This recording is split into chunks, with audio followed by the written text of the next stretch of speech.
شکر ہے اس نبی پاک صاحب دولت سیاح افلاق صلی اللہ تعالی علیہ وآلہ وسلم کی امت مرحومہ میں پیدا فرمایا اور ہماری ہدایت و رہنمائی کے لیے نبی پاک صلی اللہ تعالی علیہ وآلہ وسلم کے قلب انور پر قرآن پاک نازل فرمایا۔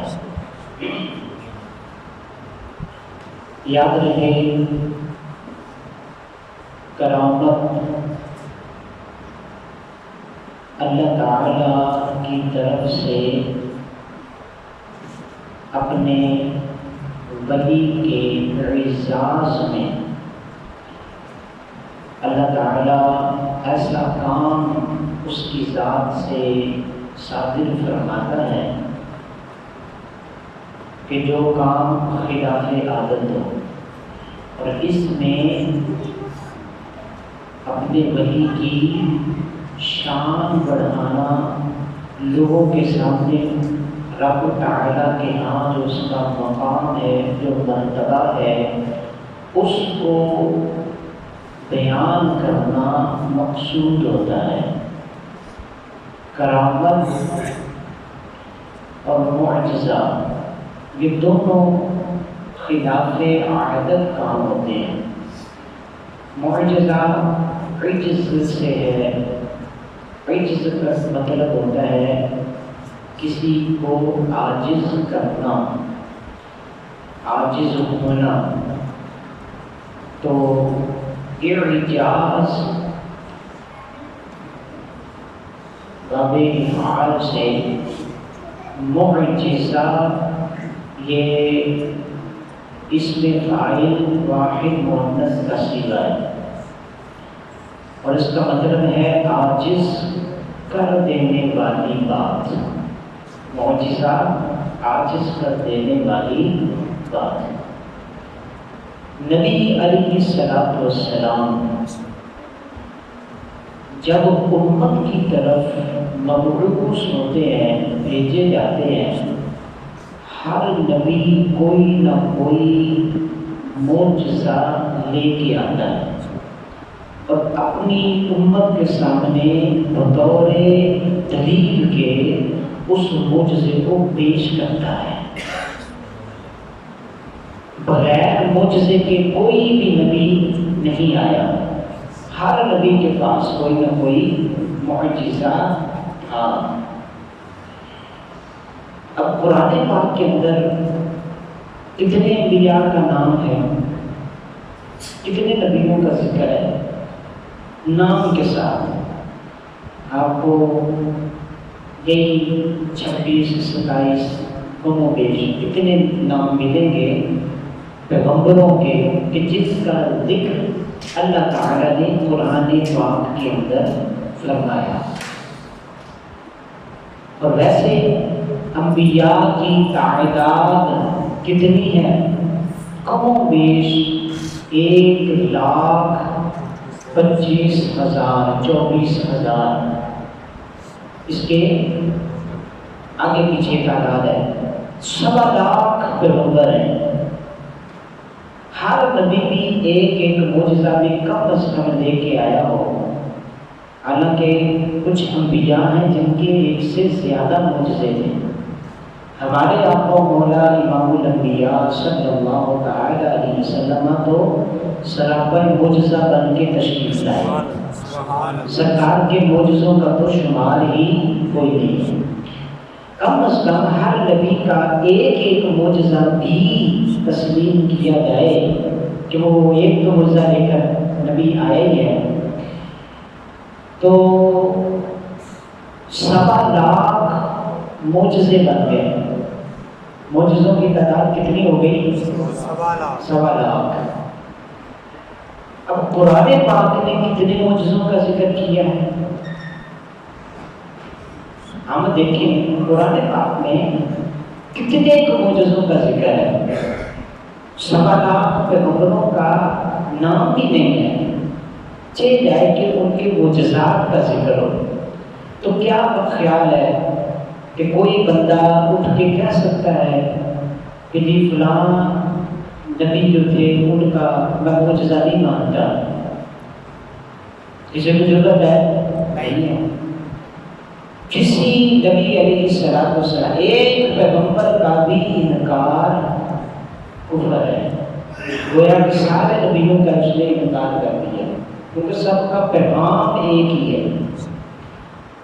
اسی طرح کسی بھی نبی علیہ السلام کے معجزے کا انکار بھی گویا کہ اس نبی کی نبوت کا انکار ہے.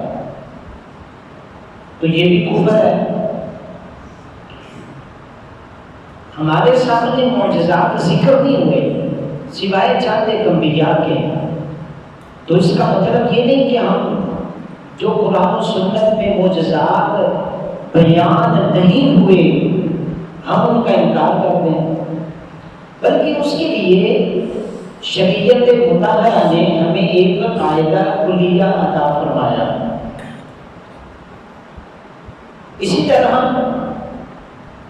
اللہ تعالیٰ کے اولیاء ہیں. اولیاء کو جو خلاف عادت کام ان سے صادر ہوتا ہے اس کو نام دیتے ہیں کرامت کا. معجزہ بھی خلاف عادت ہوتا ہے اور کرامت بھی خلاف عادت ہوتی ہے، اور یہ دونوں من جانب اللہ ہیں، اللہ تعالیٰ کی طرف سے. اپنے پیغمبر کو جو معجزہ عطا کرتا ہے وہ بھی اللہ ہی عطا کرتا ہے.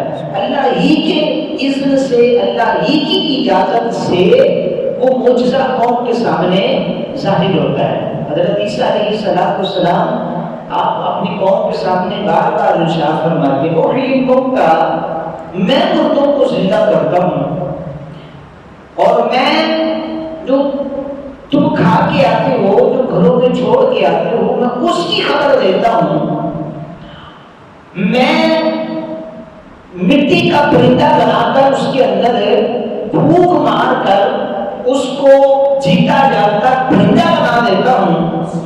کوڑی کو میں شفا دیتا ہوں.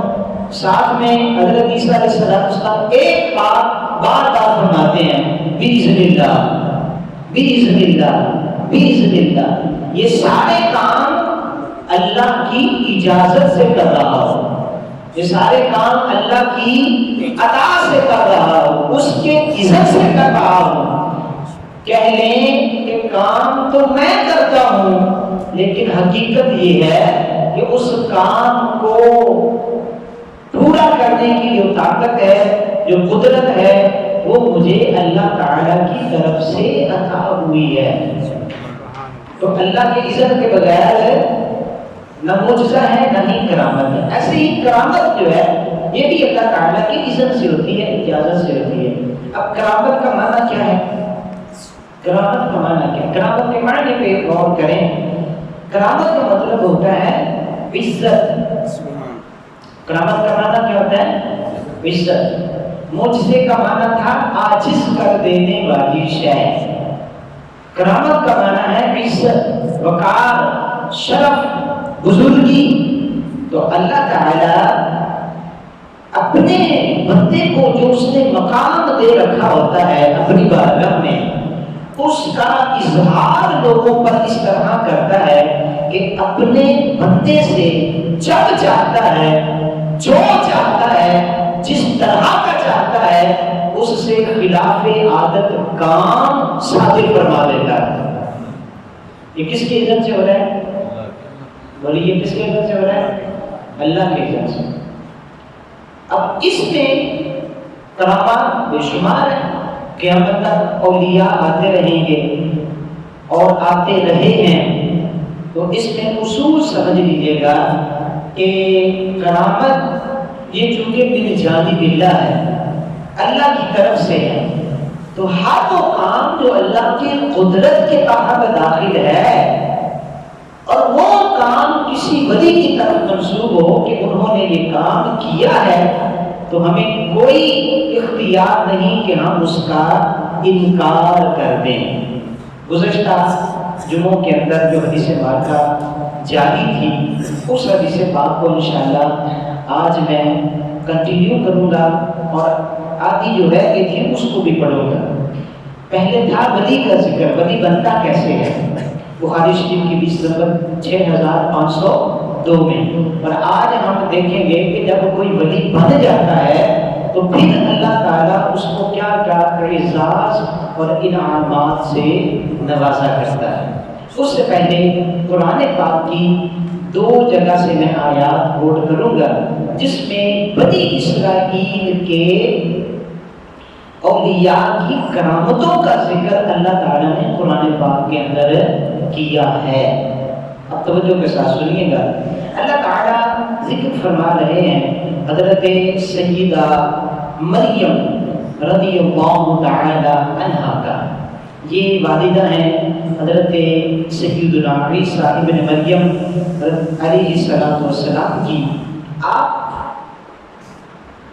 بیت المقدس کی خدمت کیا کرتی تھیں، آپ کا حجرہ تھا، وہاں عبادت کیا کرتی تھیں.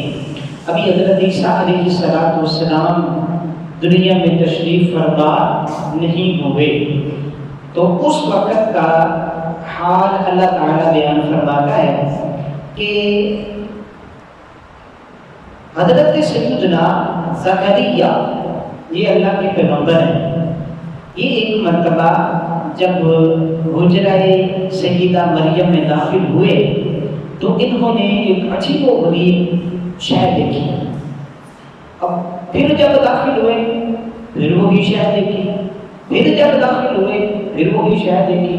یعنی جب آپ داخل ہوتے حجرے میں، صبح آتے شام آتے، کل صبح آتے کل شام آتے، پرسوں صبح شام آتے، تو یوں معمول کے اندر یہ بات داخل ہوگی. جب بھی آتے تو کیا دیکھتے ہیں؟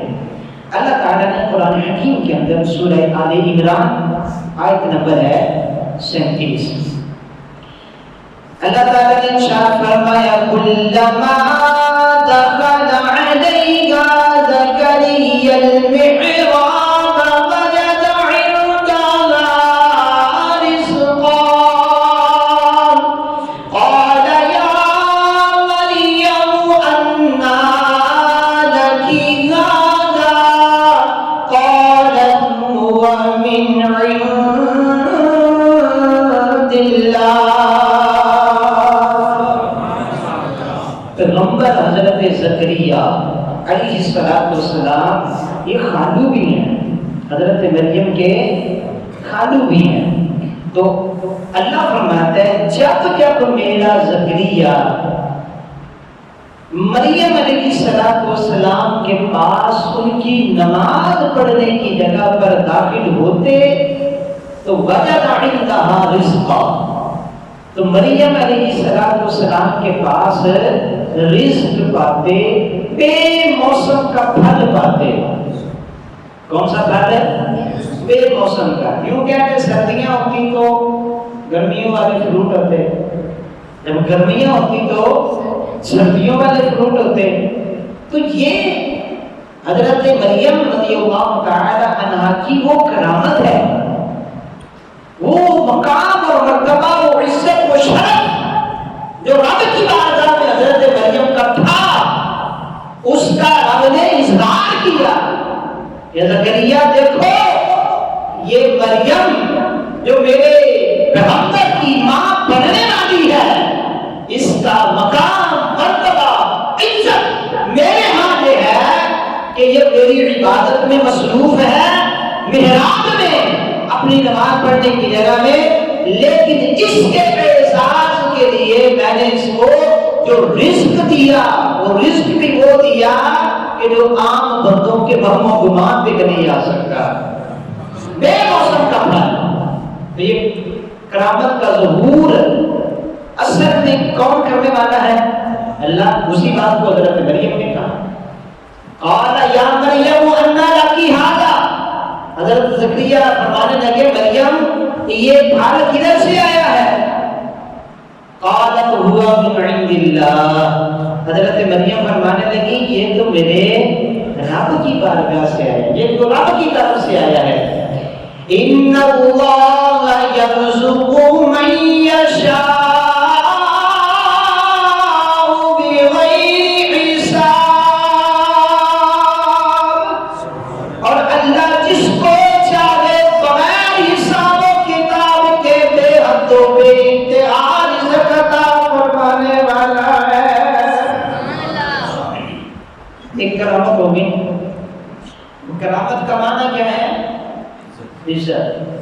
یہ یاد رکھیے گا، بعض ہمارے لوگوں کے ذہنوں میں یہ ڈالا گیا ہے کہ یہ کرامت ولی جب یعنی ہم مطالبہ کریں تو دکھاتے کیوں نہیں ہیں؟ جو اولیاء ہیں ہم مطالبہ کریں ان کو دکھانا چاہیے. یاد رہے یہ اللہ تعالیٰ کی عزت کے بغیر نہیں ہوتا. اللہ عزت دے دے تو پھر ولی کرامت دکھا بھی دیتا ہے، اور اگر اللہ عزت نہ دے، بندوں کی آزمائش مقصود ہو کہ ولی کرامت سے نہیں پہچانا جاتا. ولی وہ ہوتا ہے الا ان اولیاء اللہ لا خوف علیہم ولا هم یحزنون الذین آمنوا وکانوا یتقون. اولیاء وہ ہیں جو متقی ہوتے ہیں، پرہیزگار ہوتے ہیں. بس تم ان کے ظاہر کو دیکھو، تم دیکھو اگر وہ متقی و پرہیزگار ہے تو شک نہ کرنا وہ میرا ولی ہے. وہ الگ بات ہے جب میں چاہوں اس سے کرامتوں کا ظہور کر دوں اور جب چاہوں اس سے کرامتوں کا ظہور نہ ہو. سرے سے کرامت کا انکار کرنے والا مسلمان نہیں ہوتا. یہ سمجھیے گا، کیونکہ قرآن پاک کی متعدد آیات کا انکار لازم آتا ہے.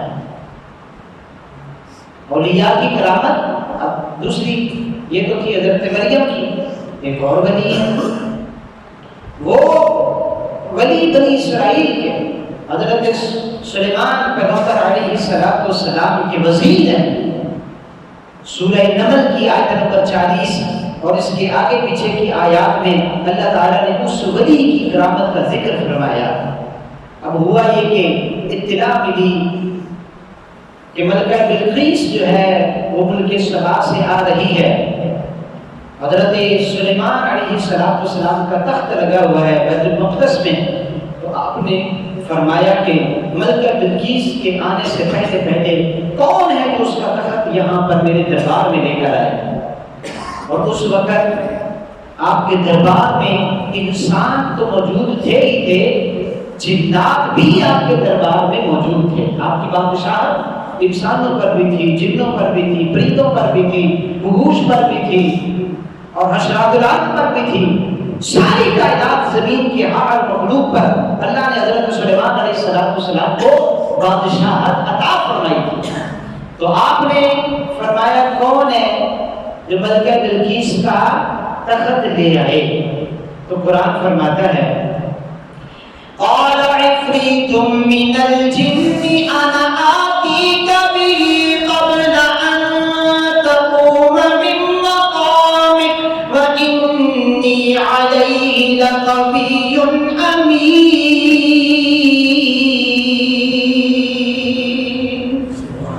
ایک جن کھڑا ہوا، دیو کھڑا ہوا، آکھن لگا حضور ملکہ بلقیس کا تخت میں خادم لے آواں گا تے دیر میں کوئی لانی جیڑا تسی مجلس سجا کے تسی تشریف فرماؤ اے مجلس ختم ہون تو پہلا ملکہ بلقیس کا تخت میں لے آنا ہے.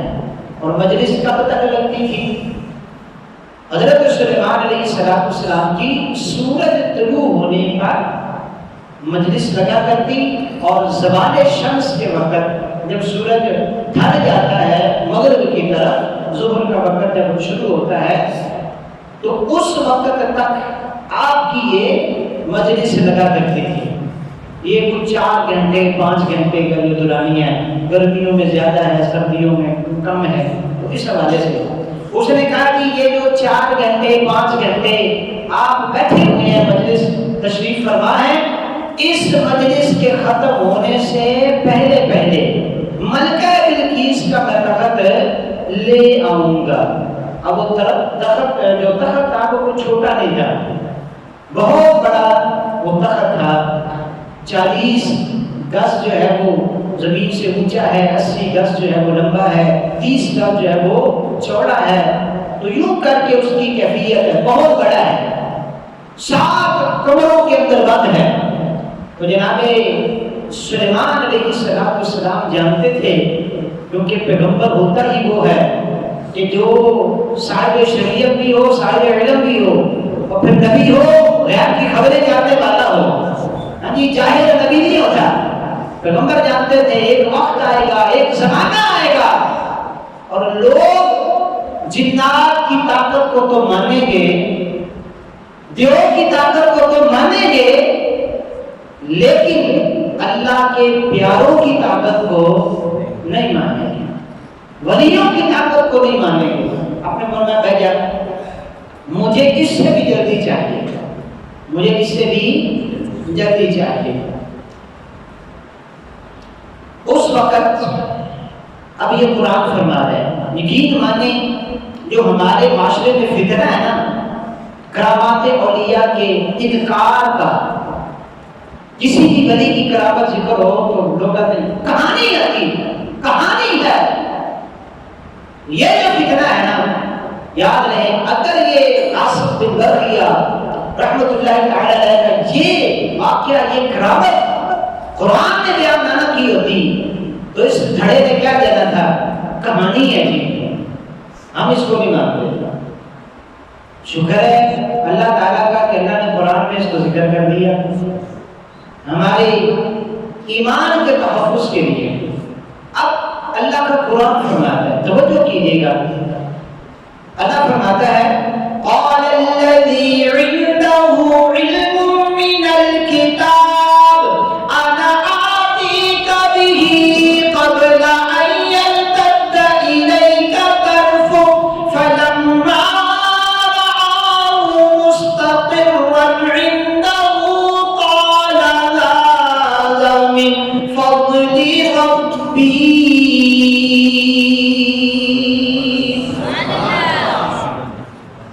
بنی اسرائیل کا ایک عالم کھڑا ہوا، عنده علم من الکتاب، کتاب تورات کا، کتاب زبور کا اس کے پاس تھوڑا سا علم تھا۔ اب وہ کھڑا ہوا، قرآن کہہ رہا ہے قال، کہا الذی عنده علم من الکتاب، اس بندے نے کہا جس کے پاس کتاب تورات و زبور کا تھوڑا سا علم تھا، اس نے کھڑے ہو کے کیا کہا؟ حضرت یہ جن، یہ دیو، یہ عفریت یہ کہتا ہے میں 4 گھنٹے لگاؤں گا اور ملکہ بلقیس کا تخت لے کے آؤں گا، آپ کی نظر عنایت سے یہ آپ کا غلام نامہ کرتا ہے، آنا آتی کبھی قبل ان یلتد الیک طرفک، حبیب پیارے حضرت سلیمان پیغمبر آپ کو جھپکنا آپ کا کام ہے، ملکہ بلقیس کا تخت لے آنا آپ کے غلام کا کام ہے۔ نعرہ تکبیر، نعرہ رسالت، شان اولیاء، مقام اولیاء۔ اب تخت کتنا دور ہے؟ ملک سبا یمن ہے، بیت المقدس فلسطین ہے، تقریباً 1800-2000 کلومیٹر کا فاصلہ ہے، اور قرآن کو مانتے یہ صرف دعویٰ نہیں تھا۔ فلما رآہ مستقرا عنده، اب جب آگ جھپک کر کے حضرت سلیمان پیغمبر نے دیکھا تو وہ تخت جو تھا بلقیس کا اس کو اپنے پاس پایا، اور پا کر کے قرآن اس پر نازل ہے، آپ فرماتے ہیں قال هذا من فضل ربی، حضرت سلیمان نے مہر لگا دی، فرمایا یہ سب کچھ جو ہوا ہے یہ میرے رب کا فضل ہے، یہ میرے رب کا فضل ہے۔ اب توجہ کیجیے گا، حضرت سیدہ مریم کے پاس بے موسم کا پھل آیا، انہوں نے کیا کہا؟ یہ میرے رب کی طرف سے ہے۔ تخت بلقیس آیا، حضرت سلیمان پیغمبر علیہ السلام نے کیا فرمایا؟ یہ میرے رب کا فضل ہے۔ پتہ چلا کرامت کا تعلق ولی سے ضرور صادر ہوتی ہے کرامت، لیکن اس کا تعلق رب کی قدرتوں اور پاوروں کے ساتھ ہوتا ہے۔ جب رب چاہے اپنے ولی سے کرامت کا ظہور کر دے، جب چاہے اپنے ولی سے کرامت کا ظہور نہ کرے۔ اب اس پر یہ کوئی کمپنی ہے، میں انشاءاللہ کوشش کرتا ہوں کہ قرآن پاک ہو یا حدیث مبارکہ ہو، ٹھیک ہے جی۔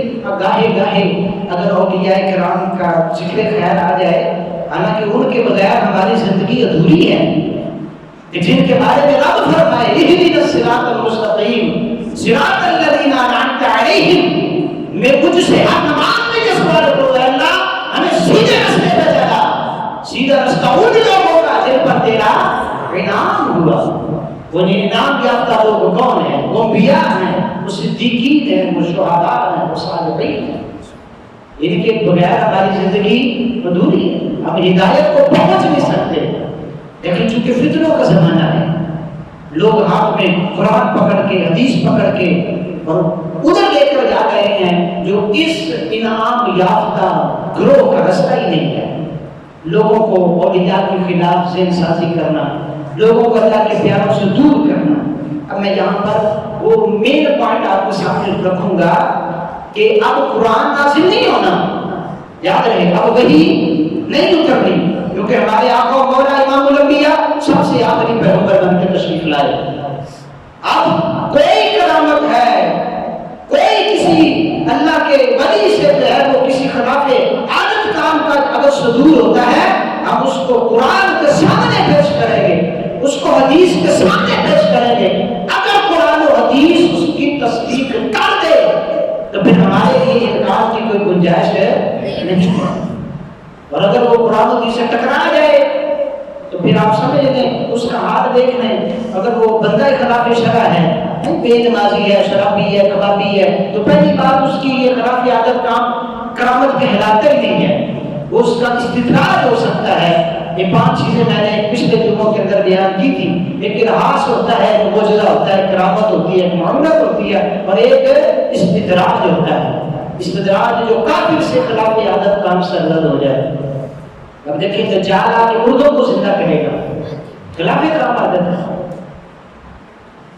اور ایسے ہی وہ زمین کو حکم دے گا وہ اپنے خزانے باہر نکال دے گی، آسمان کو عادت کرے گا وہ بارش برسا دے گا، یعنی خزانے اس کے ساتھ چلیں گے۔ تو یہ سارے خلاف عادت کام اس کی ذات سے سرزد ہوں گے۔ احادیث اس میں بھری پڑی ہے، لیکن کیا بات ہے وہ کرامت ہوگی؟ وہ کرامت نہیں ہے، وہ استدراج ہوگا اس سے۔ تو 5 چیزوں میں خلاف عادت کام کو ڈیوائڈ کیا علماء نے۔ تو اب یہاں پر دیکھیے گا ملکہ بلقیس کا تخت کہاں ہے؟ ملک سبا میں۔ حضرت آصف بن برقیہ جہاں پر تشریف فرما ہے وہ ہے فلسطین، پیغمبروں کی سرزمین۔ 1800-2000 کلومیٹر کا فاصلہ ہے دونوں مقاموں کے درمیان۔ تو اللہ کیا فرماتا ہے؟ کتنی دیر لگی تھی؟ کتنی دیر لگی تھی؟ آگ جھپکنے سے پہلے۔ یہ کیسے ہو گیا؟ آصف بن برقیہ بنی آدم میں سے ہیں، انسانوں میں سے ہیں، ہم بھی انسان ہیں، یہ کیسے ہو گیا؟ اب یہاں حدیث مبارکہ میں پڑھتا ہوں، وہی حدیث جو پچھلے جمعوں کے اندر آتی پڑی تھی کہ ولی بنتا کیسے ہے، لیکن جب ولی بن جائے تو پھر اللہ کیا فرماتا ہے؟ اس کی شان حرامت نے جو بیان کی، صحیح بخاری شریف حدیث نمبر 6502، یہ یاد رکھیں، یہ ہمارے عقیدے کی باتیں ہیں۔ کرامت کا بالکل انکار، سرے سے انکار کر دینا کفر ہے۔ اس کا ذکر قرآن میں موجود ہے، اس کا ذکر حدیث میں موجود ہے۔ اب وہ حدیث مبارکہ پوری کس طرح تھی اب سنیے گا۔ حضرت ابو ہریرہ رضی اللہ تعالیٰ فرماتے ہیں رسول اللہ صلی اللہ علیہ وسلم نے ارشاد فرمایا ان اللہ قال من عاد لی ولیا فقد آذنته بالحرب۔ نبی پاک فرماتے ہیں کہ اللہ ارشاد فرماتا ہے جس نے میرے ولی کے ساتھ دشمنی اختیار کی تو میرا اس کے ساتھ لانے جا گیا اللہ کا، اور فرمایا وما يتقرب الي عبدي بشيء احب الي مما افترضت عليه وما يزال عبدي يتقرب الي بالنوافل حتى احبه۔ فرض سے زیادہ مجھے کوئی عبادت پیاری نہیں ہے، سب سے بڑھ کر مجھے جو پیارا ہے بندے کی طرف سے عبادت کے معاملے میں وہ فرض ہے۔ ہاں، فرض پورا کرنے کے بعد جب وہ نوافل کی کثرت کرتا ہے اللہ فرماتا ہے میں اس سے پیار کرتا ہوں۔ کس سے پیار کرتا ہوں؟ اس بندے سے۔ اب یہ ولایت کے مقام پہ پہنچا، اس ولی سے میں پیار کرتا ہوں۔ آپ اگلی حدیث سے بات کر، یہاں تک بیان ہوئی تھی نہیں، آگے سنیے۔ فرمایا فَإِذَا أَحْبَبْتُهُ كُنْتُ سَمْعَهُ الَّذِي يَسْمَعُ بِهِ وَبَصَرَهُ الَّذِي يُبْصِرُ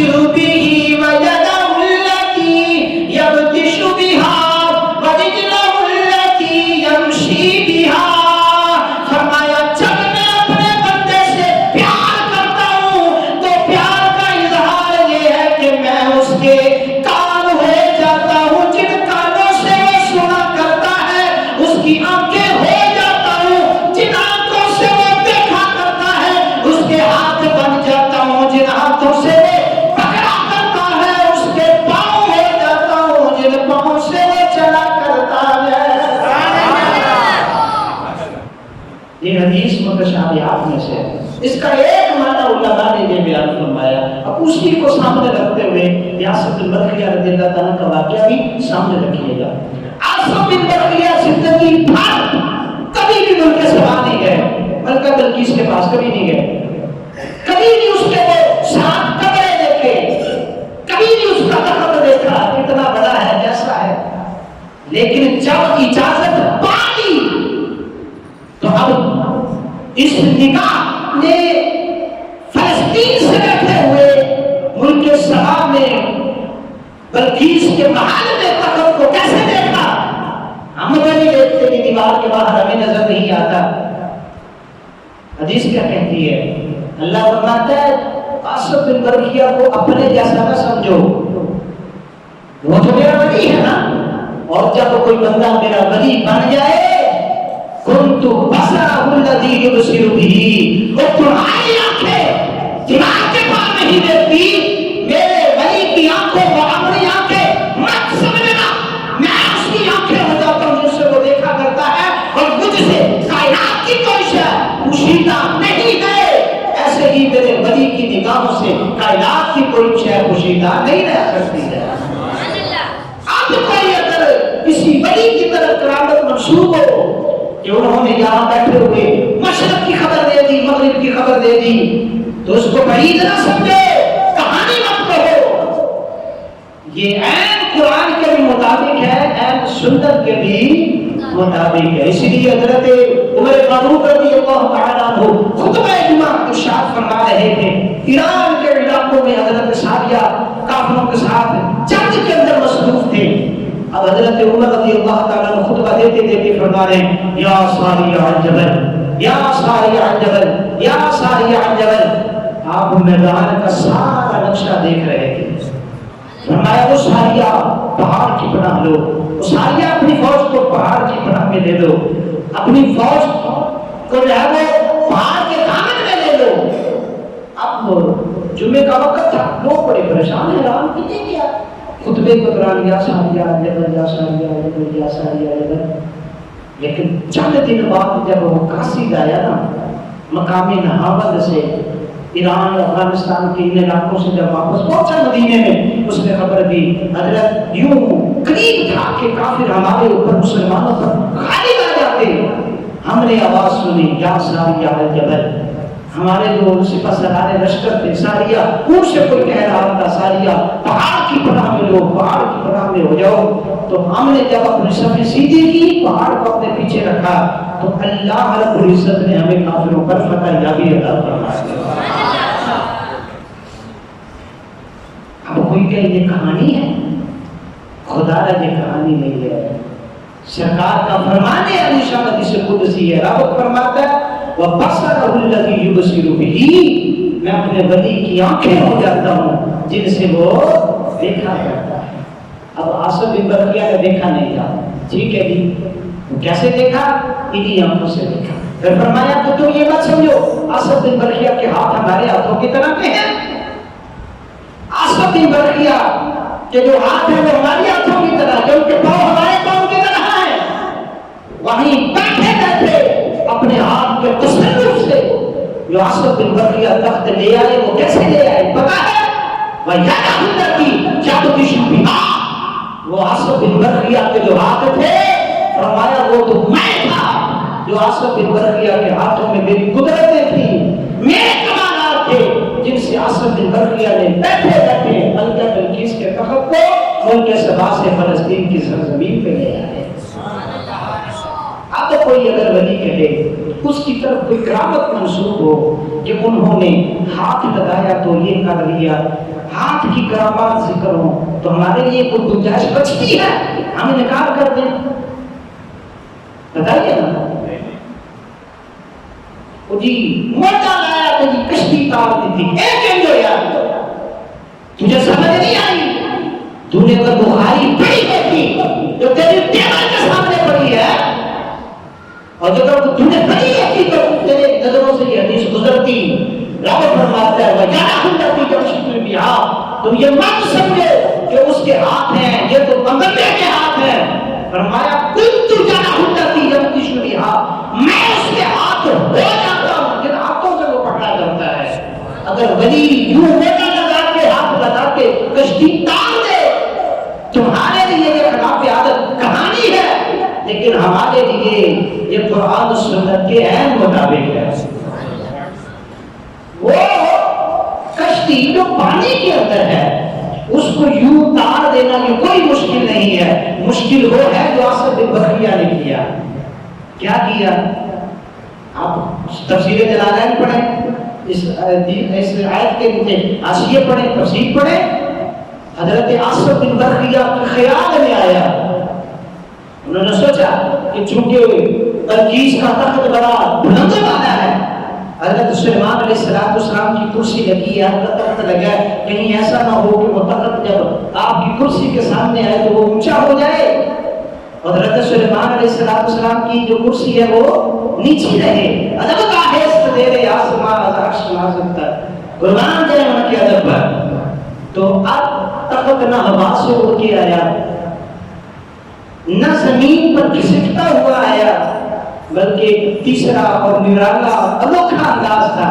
وہ تخت حضرت سلیمان علیہ السلام کی جہاں کرسی لگی ہوئی تھی اس کے نیچے سے زمین سے برابر ہوا۔ اب بتائیں، زمین کے اندر سے کسی شہر کو کھینچ کر لے کے آنا اور پھر زمین سے برابر کرنا یہ زیادہ مشکل ہے یا ایک پانی کے اندر ڈوبتی ہوئی کشتی کو کنارے لگا دینا یہ زیادہ مشکل ہے؟ قرآن نے تو بڑی آگے کی بات کی ہے اور فرمایا اس کو آپ نہ سمجھنا، وجانا ہوتا کہ لوگ کسی بھی اس کے ہاتھ پکڑ کرتا ہوں، اس کے ہاتھ لے جاتا ہوں جن سے وہ پکڑا کرتا ہے۔ اور آگے فرمایا وَسَمْعَهُ الَّذِي يَسْمَعُ بِهِ، میں اس کے کان بنتا ہوں جن کانوں سے وہ سنا کرتا ہے۔ بولیے جن کانوں سے وہ سنا کرتا ہے۔ اب دور کی آواز دور سننا چاہیے، شان ہے، دور و نزدیک سننا تو یہ تو اللہ کی شان ہے، اللہ ہی کی شان ہے۔ کس نے کہا اللہ کی شان ہے؟ لیکن آپ یہ نہیں پڑھتے، اللہ فرماتا ہے میں اس کے کان ہو جاتا ہوں، میں اس کے کان ہو جاتا ہوں، میں ہو جاتا ہوں سمعہ الذی، اس کے کان اللہ کی جن سے یسمع وہ سنا کرتا ہے۔ جس کو یہ بھی بات نہ سمجھ آئے وہ اپنے ایمان کا جنازہ نکلتا ہوا دیکھے، خیر بنائے وہ اپنے ایمان کی۔ اب جی اندر سے پکاریں گے تو وہ بغداد میں کیسے سن لیتے ہیں؟ میں نے کہا وہ ویسے ہی سن لیتے ہیں جس طرح ان کا رب ان کو سنا دیا کرتا ہے۔ یا تو تم مان لو کہ اللہ کی قدرتیں کوئی نہیں ہے، معاذ اللہ، پھر بھی مسلمان بچتے نہیں۔ اگر مانتے ہیں کہ اللہ ان اللہ علی کل شیء قدیر ہے تو پھر یہ ماننا پڑے گا تم تو سمع الذی یسمع بہ، میں اس کے کان بن جاتا ہوں جن کانوں سے وہ سنا کرتا ہے۔ اب آگے آخری بات اس حدیث بخاری کی، فرمایا رجلہ التی یمشی بہا، یہ اللہ کا پیار ہے، حب ہے اپنے بندے کے ساتھ، بڑی بات کی ہے۔ فرمایا رجلہ التی یمشی بہا، میں اس کے پاؤں ہو جاتا ہوں جن پاؤں سے وہ چلا کرتا ہے۔ گلے بند ہو جاتی بندے کی، یہ کیا ہے؟ وہ تو رب ہے، اس کی شان تو ایسی نہیں ہے۔ یہ حدیث متشابہہ اس کی شرح کرتے ہوئے محدثین نے فرمایا مطلب یہ ہے اللہ فرماتا میری قدرتیں اس کے کام کی طرف متوجہ ہوتی ہیں، میری قدرتیں اس کی آنکھوں کی طرف متوجہ ہوتی ہیں، میرے ہاتھ میری قدرتیں اس کے ہاتھ کی طرف متوجہ ہوتی ہیں، اور میری قدرتیں اس کے پاؤں کی طرف متوجہ ہوتی ہیں۔ جب وہ قدرتیں نہیں ہوتی ہیں، جب طاقتیں نہیں ہوتی ہیں، جب پاوریں نہیں ہوتی ہیں، تو پھر میرے ولی کی طاقت اور پاور کو اپنی طاقت اور پاور پر قیاس مت کرنا۔ تم اتنا سا فاصلہ نہیں جلدی طے کر سکتے جتنا فاصلہ میرا ولی چاہے طے کر دے۔ ولی نہ ہوتی یمشی بہا، اس کے پاؤں میں بن جاتا ہوں، اس کے پاؤں ہو جاتا ہوں جس جیسا اس کی شان کے لائق ہے جن سے وہ چلا کرتا ہے۔ اب بتائیے جس کے پاؤں میں رب کی قدرت شامل حال ہو، کیا اس کے لیے مشرق ہے، کیا اس کے لیے مغرب ہے، کیا شمال ہے، کیا جنوب ہے؟ میرے غوث پاک کی شان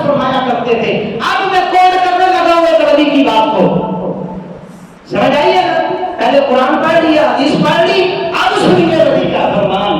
حضور غوث اعظم فرماتے ہیں میرا مرید ہو اور وہ مشرق میں ہو، اس کا ستر کھل جائے اور میں مغرب میں ہوں، وہ وہاں سے مجھے پکارے، میں اپنے مرید کا ستر ڈھانپنے مشرق میں پہنچ جاؤں گا۔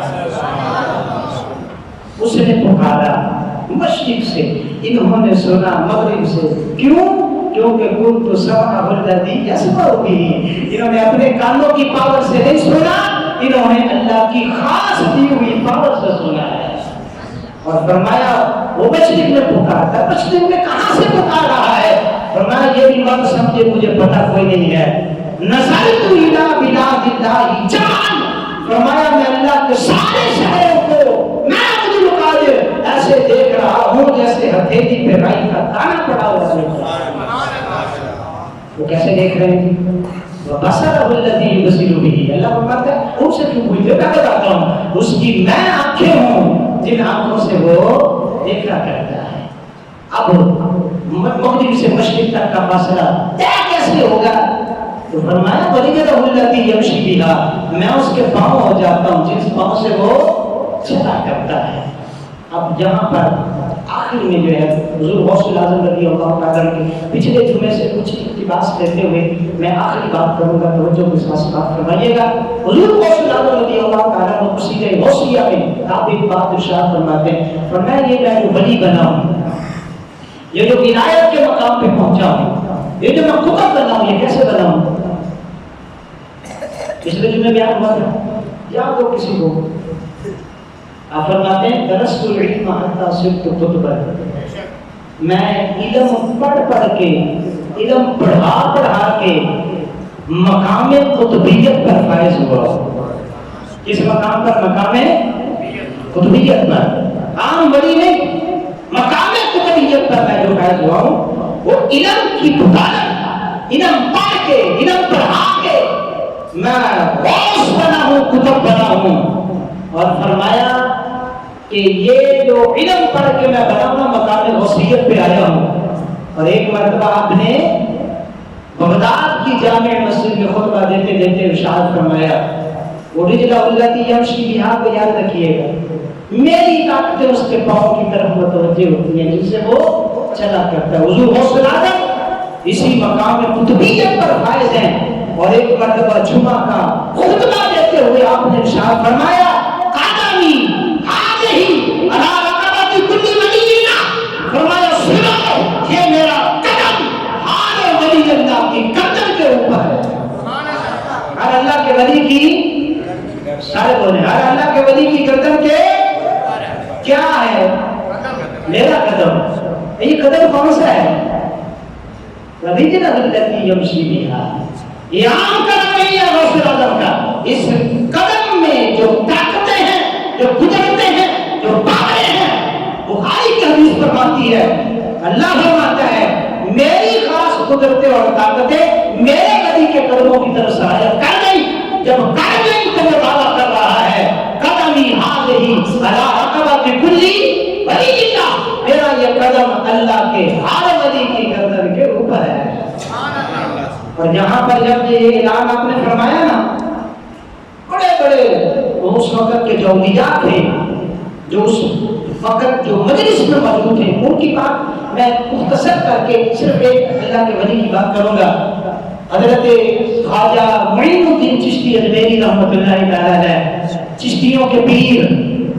ہاں جی، آپ نے جب یہ سنا نا تو آپ اس وقت اپنے علاقے میں تھے، شہر میں تھے، تو کشف کی عادت میں آپ اس بارگاہ میں حاضر تھے جب حضور غوث اعظم رضی اللہ تعالیٰ نے اعلان کیا قدمی ہذہ علی رقبۃ کل ولی اللہ، تو حضور خواجہ معین الدین چشتی اجمیری علیہ رحمہ، آپ بھی سید زادے ہیں، حسنی آپ سید ہیں، آپ نے فوراً کہا بل علی رأسی عینی، حضور آپ کا قدم میری گردن پر نہیں ہے بلکہ میری آنکھوں پر ہے، میرے سر پر ہے۔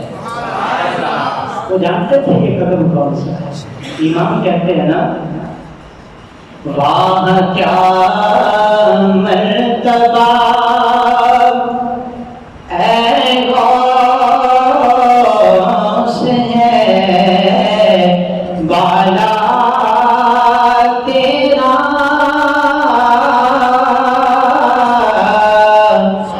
واہ کیا مرتبہ اے غوث ہے بالا تیرا، اونچے اونچوں کے سروں سے